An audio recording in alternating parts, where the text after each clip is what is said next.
Bonjour à tous et bienvenue sur notre chaîne YouTube, la chaîne de Ligne Droite. Je vous invite à vous abonner à cette chaîne, à aimer, à partager, à commenter ces vidéos. C'est très important pour notre référencement et c'est une manière de nous soutenir. Merci à vous tous. Parce que se passe-t-il avec la retraite, hein? C'est à la suite d'une rencontre avec une centaine de journalistes de l'association de presse présidentielle, lundi 12 septembre, dans un huis clos à Nanterre, que l'on découvre la soudaine envie pressante du président de la République de renouer avec son ambition réformatrice, je cite. Emmanuel Macron souhaite que la réforme des retraites entre en vigueur dès l'été 2023, malgré l'opposition des syndicats. Et il le fera, et je cite toujours, coûte que coûte, il le fera coûte que coûte. Alors qu'est-ce qu'on entend par coûte que coûte ? On entend évidemment qu'il y a derrière tout ça le 49.3. Et tout cela alors qu'Emmanuel Macron et son gouvernement préparent déjà, vous le savez, chers auditeurs, les Français à faire des efforts inédits. Le prix de nos valeurs, la fin de la société d'abondance, la fin de la société d'insouciance. Vous connaissez la musique. Alors, Emmanuel Macron, malgré tout, s'attelle désormais à préparer les esprits à un moment douloureux, un nouveau moment douloureux, s'agissant d'une réforme qui ne fait plaisir à personne, je cite toujours le président. Alors pourquoi un tel empressement ? Et est-ce vraiment une priorité ? C'est la question qu'on se pose et que l'on pose à François Asselineau. Bonjour François Asselineau. Bonjour et bonjour à tous vos auditeurs. Je rappelle que vous êtes président fondateur du parti UPR et vous avez tweeté à ce sujet hier. Je vais citer votre tweet. Macron roule pour BlackRock. Malgré la situation sociale explosive, Macron veut imposer l'impopulaire réforme des retraites dès l'été 2023 et avec l'article 49.3 dont on a parlé de la Constitution s'il le faut. Pourtant, il n'y a aucune urgence ni aucune nécessité. Donc ni urgence ni nécessité. Alors tout ça, c'est pour BlackRock à votre avis, François Asselineau ? Oui, il faut partir des réalités. Les réalités, c'est que le système des retraites était encore assez déficitaire il y a quelques années.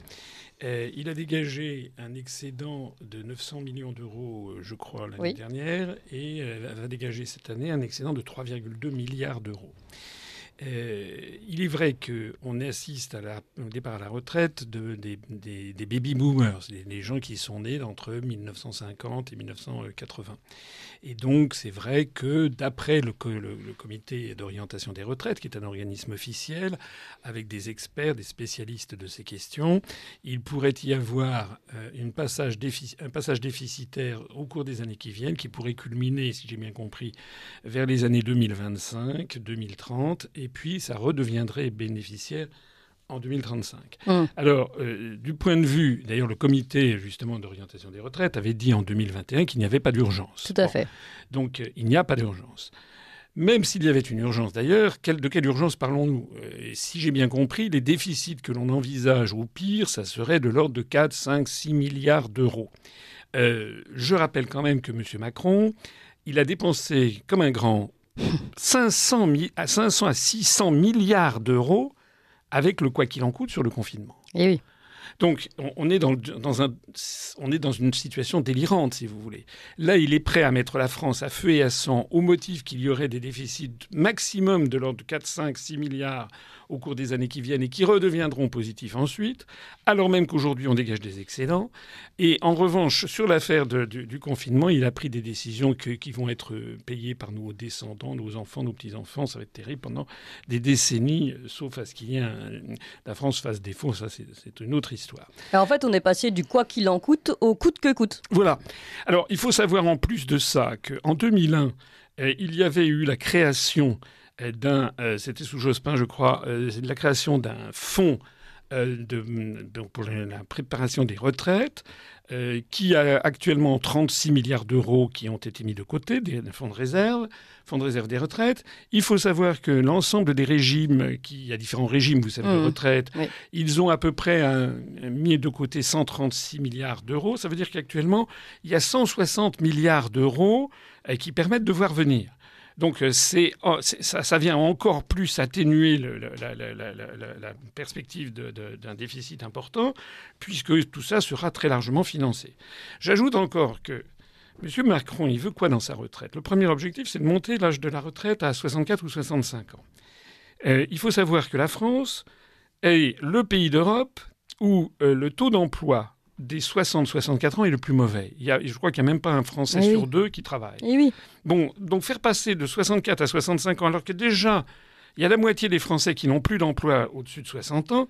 C'est quand même complètement délirant. Alors, à ce sujet, François Asselineau, je vous propose d'écouter, parce que quelqu'un qui avait fait cette analyse, et plutôt assez bien d'ailleurs, en 2019, c'est un certain Emmanuel Macron. Écoutez, Emmanuel Macron en 2017 puis en 2019, écoutez. Dans les 5 ans à venir, moi je ne propose pas de décaler l'âge de départ à la retraite. Ça n'est pas juste et les sacrifiés, ce sont ceux qui ont aujourd'hui autour de 60 ans.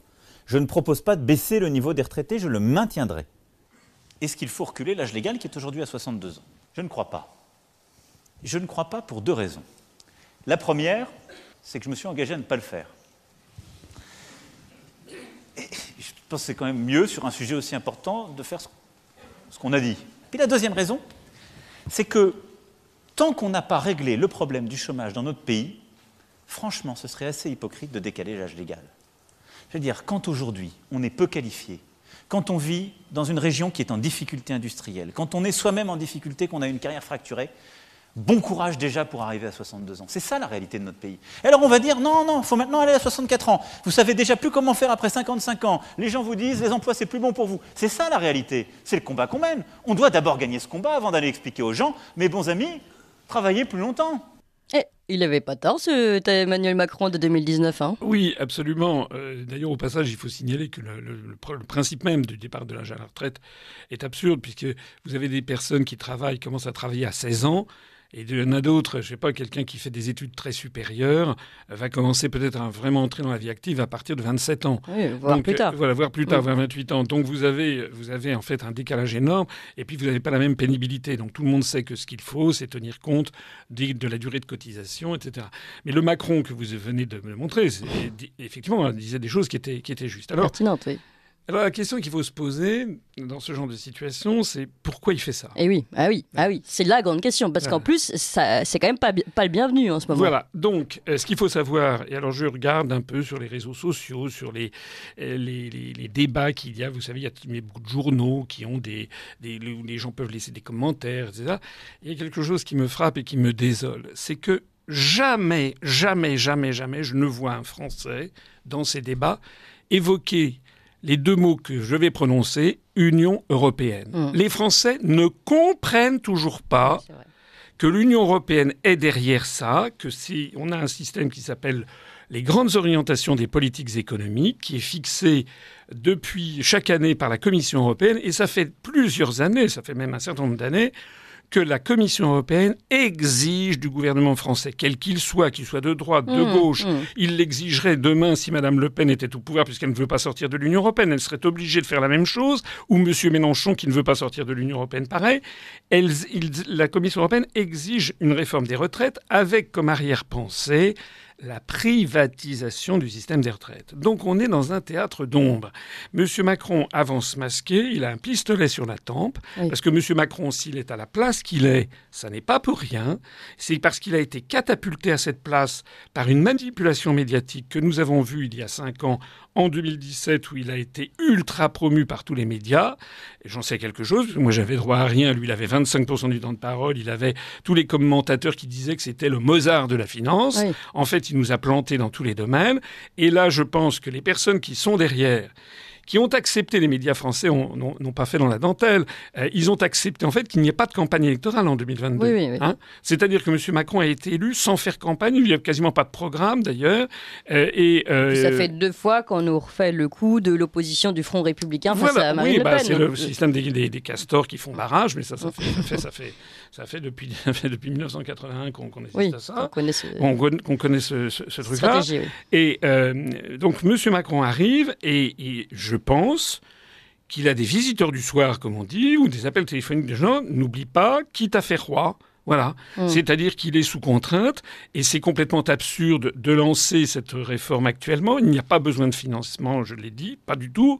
Il y a un excédent considérable. Deuxièmement, même dans quelques années, quand il y aura des déficits, ce sont des déficits qui sont limités par rapport aux ressources dont nous disposons, je l'ai dit. Je rappelle également que s'il faut on peut faire aussi des économies, par exemple, sur les milliards que nous allons envoyer à l'Ukraine ou sur les milliards que l'on envoie dans les pays de l'Est. Je signale aussi... Mais ça aussi, ça vient de l'Europe. Hein. Bien sûr. Je signale aussi au passage que si on veut se préoccuper des retraites, il y a quand même un principe tout bête. Hein.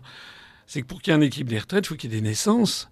Comment se fait-il que depuis des années, il n'y ait jamais eu une politique natalistes en France. Bon, pourquoi est-ce qu'au contraire... On mise sur l'immigration. Alors voilà, on mise sur l'immigration, mais qui a aussi un coût. Et on marche quand même franchement sur la tête. Et la conclusion que je voudrais tirer de tout ça, elle est triste.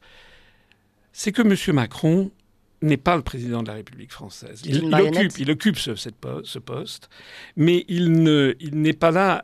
Un président de la République française, normalement un chef d'État, c'est quelqu'un qui défend avant tout les intérêts nationaux. Il se trouve qu'il y a 70% ou 80% des Français qui ne veulent pas de cette réforme.